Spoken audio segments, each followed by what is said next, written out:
जय हिंद। मैं सहायक आचार्य सहदेव सिंह, राजनीति विज्ञान, राजकीय महाविद्यालय इटावा।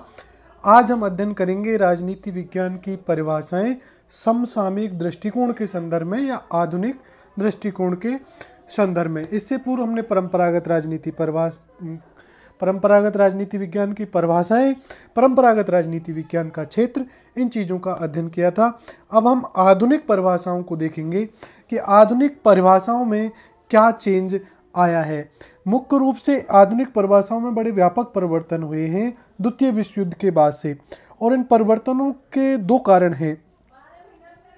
देखो, एक तो अमेरिका के जो वैज्ञानिक थे और शिकागो जो विश्वविद्यालय था, वो उन लोगों ने बीड़ा उठाया था कि राजनीति विज्ञान को ज़्यादा से ज़्यादा विज्ञान सम्मत बनाया जाए। इसके लिए वो धुआंधार प्रयोग कर रहे थे, और इनका जो नेतृत्व किया था वो चार्ल्स मेरियम ने किया था। और उन्होंने क्या किया कि राजनीति विज्ञान को समाजशास्त्र, मनोविज्ञान, दर्शन, सांख्यिकी, अर्थशास्त्र और मानव शास्त्र जैसे समाज विज्ञानों के निकट लाने का प्रयास किया। यानी राजनीति विज्ञान का अध्ययन अन्य विषयों के साथ, जिसको अंतर अनुशासनात्मक दृष्टिकोण भी कहते हैं, करने का प्रयास किया। इससे राजनीति विज्ञान में तार्किक अनुभववाद, तथ्यात्मकता, व्यवहारवाद तथा समाजशास्त्रीय पद्धतियों का प्रयोग हुआ। और इसका जो दूसरा प्रेरणा स्रोत था वो था मनोविज्ञान। मनोविज्ञान में नए नए शोध प्रयोग हो रहे थे, जिसमें professor Rensis Likert, Kurt Lewin, professor Lazarsfeld के प्रयासों के फलस्वरूप नवीन राजनीति शास्त्र में मनोविज्ञान की शोध तकनीकों का ज़्यादा से ज़्यादा प्रयोग हो रहा था। तो ये थे राजनीति शास्त्र में जो परिवर्तन हुए, उनका श्रेय दो प्रकार की प्रेरणाओं को जाता है। एक तो शिकागो विश्वविद्यालय, जिसमें नए नए शोध हो रहे थे, और दूसरा मनोविज्ञान। क्योंकि मनोविज्ञान में नई नई शोध तकनीकों का प्रयोग हो रहा था, जिससे राजनीति विज्ञान के वैज्ञानिकों को भी प्रेरणा मिली। अब हम पढ़ेंगे आधुनिक राजनीति विज्ञान की परिभाषाएं, और या राजनीति विज्ञान का आधुनिक दृष्टिकोण का क्षेत्र क्या है, या आधुनिक दृष्टिकोण से जब हम राजनीति विज्ञान का अध्ययन करेंगे तो उसकी विषय वस्तु क्या है। तो राजनीति विज्ञान की नवीन परिभाषाओं के अध्ययन को हम निम्न रूपों में कर सकते हैं। एक तो राजनीति शास्त्र मानवीय क्रियाओं का अध्ययन है, राजनीति शास्त्र शक्ति का अध्ययन है, और राजनीति शास्त्र राजनीतिक व्यवस्था का अध्ययन है, और राजनीति शास्त्र निर्णय प्रक्रिया का अध्ययन है, और राजनीति विज्ञान समस्याओं व संघर्षों का अध्ययन है, और राजनीति विज्ञान सार्वजनिक सहमति और सामान्य अभिमत के अध्ययन के रूप में। तो एक एक को देखते हैं कि राजनीति विज्ञान मानवीय क्रियाओं का अध्ययन है। देखिए, आधुनिक विद्वान राजनीति विज्ञान को मनुष्य के राजनीतिक जीवन और क्रियाकलापों और इसके संदर्भ में मानव के सामाजिक, आर्थिक, धार्मिक तथा अन्य पक्षों का अध्ययन करने वाला मानते हैं। केटलिन के अनुसार राजनीति विज्ञान संगठित मानव समाज से संबंधित है, किंतु मुख्य रूप से वह सामुदायिक जीवन के राजनीतिक पहलुओं का अध्ययन करता है। बर्टन डी जुवनेल के अनुसार भी हमारा विषय उन राजनीतिक संबंधों को अध्ययन करता है जो मिलजुल कर रहने वाले व्यक्तियों के बीच उत्पन्न हो जाते हैं। तो देखिए, आधुनिक राजनीति विज्ञान क्या है? मानवीय क्रियाओं का अध्ययन है। और परंपरागत राजनीति विज्ञान क्या था? परंपरागत राजनीति विज्ञान राजनीतिक संस्थाओं का अध्ययन था, जिसमें हम कहते थे कि ये राज्य का अध्ययन है, ये सरकार का अध्ययन है। तो ये परिभाषाएं आधुनिक राजनीति विज्ञानों को अपर्याप्त लगी, एक पुराने दृष्टिकोण का प्रतीक माने जाने लगी। तो नए प्रयास हुए। तो अब क्या कहा गया कि राजनीति विज्ञान मानवीय क्रियाओं का अध्ययन है, क्योंकि जो ये संस्थाएं हैं, इनको चलाने वाला कौन है? मानव है। तो ये मानव के इर्द गिर्द जब ये संस्थाएं सब चलती हैं, सब कुछ होता है, तो कहा गया कि मानवीय क्रियाओं का अध्ययन है। तो केटलिन ने कहा कि राजनीति विज्ञान संगठित मानव समाज से संबंधित है, और संगठित मानव समाज ही एक तरह से राज्य का ही तो रूप है, किंतु मुख्य रूप से सामुदायिक जीवन के राजनीतिक पहलुओं का अध्ययन करता है। जुवनेल भी कुछ इसी प्रकार से कहते हैं कि हमारा विषय उन राजनीतिक संबंधों को अध्ययन करता है जो मिलजुल कर रहने वाले व्यक्तियों के बीच स्वयं उत्पन्न हो जाते हैं। अब है राजनीति विज्ञान शक्ति के अध्ययन के रूप में Catlin, Lasswell, Merriam, Charles Merriam, Max Weber, Bertrand Russell और मार्गेनथाउ आदि का मानना है कि शक्ति एक ऐसी बुनियादी संकल्पना है जो राजनीति विज्ञान के सभी विभागों को एकता के सूत्र में पिरो देती है। गिल्ड और पामर ये मानते हैं कि राजनीति शक्ति और सत्ता के संबंधों के रूप में अच्छी प्रकार से समझी जा सकती है। लॉसवेल के अनुसार शक्ति का सिद्धांत संपूर्ण राजनीति विज्ञान में एक बुनियादी सिद्धांत है। संपूर्ण राजनीतिक प्रक्रिया शक्ति के वितरण एवं प्रभाव का अध्ययन है। शक्ति के वितरण, प्रयोग एवं प्रभाव का अध्ययन है। कैटलिन और लासवेल जैसे वैज्ञानिकों ने राजनीति विज्ञान को शक्ति एवं प्रभुत्व से संबंधित अध्ययन माना है। इन दोनों वैज्ञानिकों ने राजनीति विज्ञान को राज्य के स्थान पर मनुष्य के राजनीतिक क्रियाकलाप से संबंधित माना है।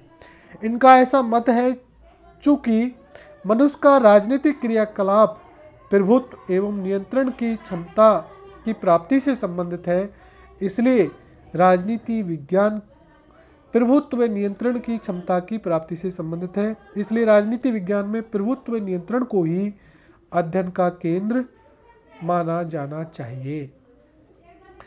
तो जो आधुनिक राजनीति विज्ञान की सबसे महत्वपूर्ण परिभाषा उसको माना जाता है कि शक्ति के विज्ञान के रूप में। तो शक्ति के विज्ञान के रूप में राजनीति विज्ञान को किसने माना? Catlin, Lasswell, Max Weber, Bertrand Russell, Morgenthau, इन्होंने राजनीति विज्ञान को एक शक्ति के विज्ञान के शक्ति के अध्ययन के रूप में माना। ये कहते हैं कि शक्ति एक ऐसी संकल्पना है कि ये सभी विभागों को एकता के सूत्र में पिरो देती है। राजनीति विज्ञान राजनीतिक व्यवस्था का अध्ययन। डेविड ईस्टन और आमंड जैसे आधुनिक राजनीति शास्त्री राजनीति विज्ञान को राजनीतिक व्यवस्था का अध्ययन मानते हैं। राजनीतिक व्यवस्था की अवधारणा राज्य, सरकार और संविधान की अवधारणा से व्यापक है।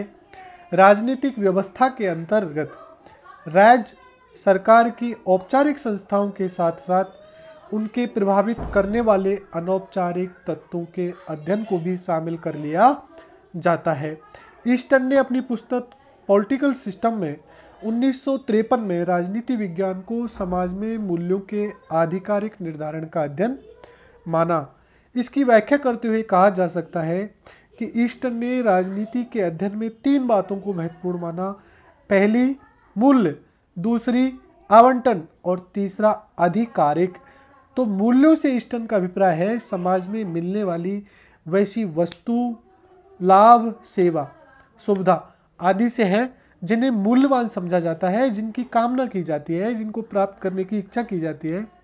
आवंटन से अभिप्राय विभिन्न व्यक्तियों या समूह में वस्तुओं का वितरण, अर्थात ये निर्णय करना कि किसे क्या मिलेगा। ये कार्य नीति के द्वारा संपन्न किया जाता है जिसमें निर्णयों का समुच्चय आ जाता है। और आधिकारिक शब्द से ईस्टन का अभिप्राय बाध्यकारी एवं आवश्यकता से है। तो राजनीति विज्ञान की जो व्यवस्था का अध्ययन माना जाता है, और व्यवस्था एक व्यापक अवधारणा है। व्यवस्था का मतलब कि व्यवस्था के अंग एक दूसरे पर निर्भर होते हैं। व्यवस्था में कुछ मांगें वातावरण से जाती हैं, फिर वो प्रोसेस होती हैं, फिर वो निर्णयों के रूप में बदलती हैं, फिर वो वातावरण में आती हैं। तो इस प्रकार की प्रक्रिया चलती रहती है व्यवस्था में। डेविड ईस्टन ने इस प्रकार का मॉडल दिया और उसने राजनीति विज्ञान को परिभाषित करते हुए कहा कि राजनीति विज्ञान को समाज में मूल्यों के आधिकारिक निर्धारण का अध्ययन माना। तो मूल्य क्या है, आधिकारिक क्या है और ये आवंटन या निर्धारण क्या है। इस मूल्य का अभिप्राय बताया कि जो वस्तु, सेवा, लाभ, नौकरी जिनकी हम कामना करते हैं, ये मूल्यवान है, इनकी कामना की जाती है, ये क्या है? मूल्य। और आवंटन क्या है? कि वितरण, ये निर्णय करना कि किसे क्या मिलेगा। और आधिकारिक का सब मतलब है बाध्यकारी, एक बार निर्णय हो जाएगा तो वो सब पर लागू होगा। ये राजनीति विज्ञान निर्णय प्रक्रिया का अध्ययन। यदि सरकार का मुख्य काम निर्णय निर्माण करना है तो राजनीति विज्ञान को निर्णय प्रक्रिया का अध्ययन कहा जा सकता है। हर्बर्ट साइमन जैसे विचारक राजनीति विज्ञान को निर्णय निर्माण का विज्ञान मानते हैं। लासवेल मुक्त राजनीति विज्ञान को एक नीति विज्ञान मानते हैं। ये कहते हैं कि किया क्या जाता है कि निर्णय किए जाते हैं। निर्णय कौन करता है? बड़े लोग जो सरकार में बैठते हैं, जो सरकार बनाते हैं। तो ये अध्ययन करते हैं कि कौन निर्णय करता है, कैसे करता है, निर्णय में क्या प्रभाव पड़ता है, किन चीज़ों का दबाव पड़ता है। तो ऐसे विचारक कहते हैं कि राजनीति विज्ञान का है, ये निर्णय निर्माण की प्रक्रिया का अध्ययन है। और इसको मानने वाले महत्वपूर्ण विचारक हर्बर्ट साइमन है और लासवेल। राजनीति विज्ञान समस्याओं और संघर्षों के अध्ययन के रूप में, ऐसा मानने वाले डायक और ओडेगार्ड विद्वान हैं। उनका विचार है कि मूल्यों और साधनों की सीमितता के कारण, क्योंकि समाज में संसाधन तो सीमित है और पाने वाले उनको बहुत ज़्यादा हैं, तो इससे वितरण की समस्या उत्पन्न होती है जो अंततोगत्वा तनाव और संघर्ष को जन्म देती है। तो ऐसी समस्या तथा संघर्ष राजनीति विज्ञान का अध्ययन माना जाता है। राजनीति विज्ञान सार्वजनिक सहमति और सामान्य अभिमत के अध्ययन के रूप में, मायरन तथा बोनफील्ड जैसे विद्वान के अनुसार राजनीति विज्ञान के अध्ययन का विषय संघर्ष ना होकर सार्वजनिक सहमति तथा सामान्य अभिमत होता है, जो किसी न किसी रूप में संघर्ष के बावजूद समाज में पाया जाता है। तो ये थे राजनीति विज्ञान की परिभाषाओं के आधुनिक रूप।